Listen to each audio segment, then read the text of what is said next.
السلام عليكم. এক নম্বর হাদিস শরীফ قال النبي صلى الله عليه وسلم خيركم من تعلم القرآن وعلمه. হাদিস শরীফের অর্থ, তোমাদের মধ্যে সর্বোত্তম ওই ব্যক্তি যিনি কোরআন মাজিদ শিক্ষা করেন এবং অপরকে শিক্ষা দেন। দুই নম্বর হাদিস শরীফ قال النبي صلى الله عليه وسلم تعلموا الفرائض والقرآن وعلموا الناس فإني مقبوض. হাদিস শরীফের অর্থ, তোমরা ফরজ সমূহ ও কোরআন মাজিদ শিক্ষা করো এবং লোকদিগকে শিক্ষা দাও, কেননা আমি চিরকাল থাকিব না। তিন নম্বর হাদিস শরীফ قال النبي صلى الله عليه وسلم আফদালুল ইবাদাতি তিলাওয়াতুল কুরআন। হাদিস শরীফের অর্থ, কোরআন শরীফ তিলাওয়াত সর্বোত্তম ইবাদত।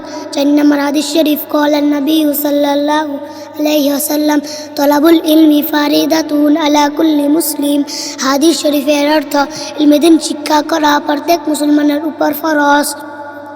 পাঁচ নম্বর হাদিস শরীফ قال النبي صلى الله عليه وسلم আহলুল কুরআনি হুম আহলুল্লাহি ওয়া কাসাতুহু।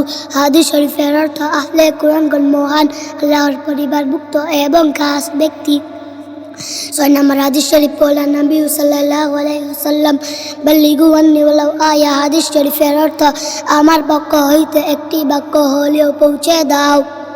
সাত নম্বর হাদিস শরীফ قال النبي صلى الله عليه وسلم মাজলিসু ফিকিহিম খায়রুম মিন ইবাদাতি সিদ্দিনা সানাতান। হাদিস শরীফের অর্থ, ইলমিদিন শিক্ষার একটি মজলিস 60 বছরের ইবাদত হইতে উত্তম। আট নম্বর হাদিস শরীফ قال النبي صلى الله عليه وسلم ফাকিহু ওয়াহিদুন আশাদ্দু আলা শাইতানি মিন আলফি আবিদ। হাদিস শরীফের অর্থ, একজন আলেম শয়তানের বিপক্ষে 1000 আবেদের চেয়েও ভয়ঙ্কর। নয় নম্বর হাদিস শরীফ قال النبي صلى الله عليه وسلم আল হায়াউ শুবাতুম মিনাল ঈমান।